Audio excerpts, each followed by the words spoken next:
Go to this. The Navy says Iran has used lasers against an American helicopter on Wednesday in a, quote, unsafe and unprofessional manner, end quote there. Now, according to the Navy, the chopper was conducting routine operations in international airspace around the Arabian Gulf when Iranian Navy ships hit it with a laser several different times.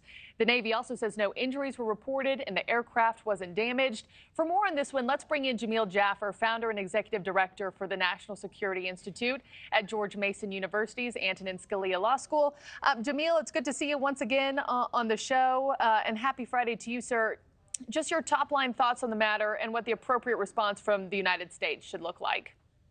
Well, happy Friday, Marky. You know, one of the challenges here is that the Iranians have long been harassing both American vessels as well as international shipping in the Arabian Gulf. This goes back many years, but just in recent years. In December, we saw them go after a merchant ship, these small gunboats. And earlier last year, we saw them also come after U.S. Navy ships, flashing blinding lights into the cabin of our ships. Now, these lasers are very dangerous. These lasers they used against our helicopter, they can blind pilots and the like. We're lucky that in this case that didn't happen.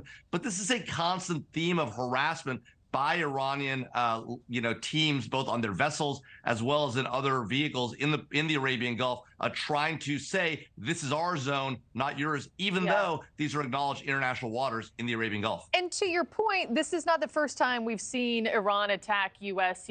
military personnel or equipment. They tried to temporarily blind American ships in the Strait of Hormuz just last year. Clearly, the message not to harass us isn't being heard, and it's not landing for them. So what needs to change in our messaging to Iran? Well, I think, Marky, this is part of the problem. You know, we just had a situation where 5 Americans were released from unlawful Iranian custody. We paid over $6 billion to get those Americans out. Now, it's obviously critical that we get Americans back. But when we make clear that we're willing to negotiate, we're not going to push back hard, we're not going to get aggressive against these ships that are coming after us, these lasers that are being shot at our pilots, it demonstrates to the Iranians that they can push the envelope. They can test our boundaries. And the problem with that situation, Marky, is if they continue to do it, you worry there might be a situation where they get a little too aggressive and then we end up in a shooting match. That's not good for anybody. You bring up, a great point, and I thought about this as I was preparing for this interview. This incident, this laser incident, comes right after the United States and Iran agreed to the prisoner swap earlier this month. I mean, just a matter of a couple weeks ago, that, to your point, resulted in the unfreezing of $6 billion of Iranian funds. They got 5 of their guys back. They got a whole lot out of that deal. So were you surprised they're already back to not playing nice?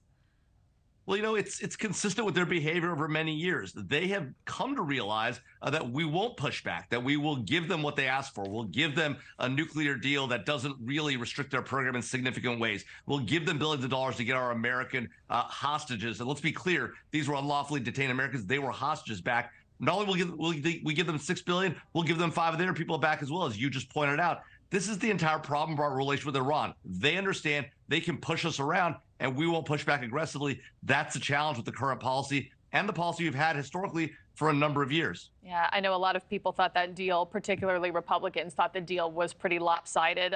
Will this incident have any impact on whether or not President Biden would allow U.S. Marines to travel on commercial ships passing through the Gulf, as the U.S. Central Command has proposed to do?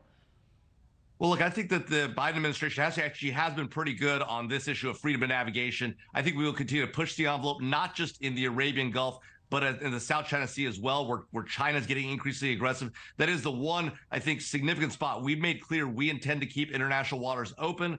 The challenge is both the Iranians in the Arabian Gulf and the Chinese in the South China Sea have been very aggressive, cutting in front of our ships, shining these lights. They continue to get aggressive.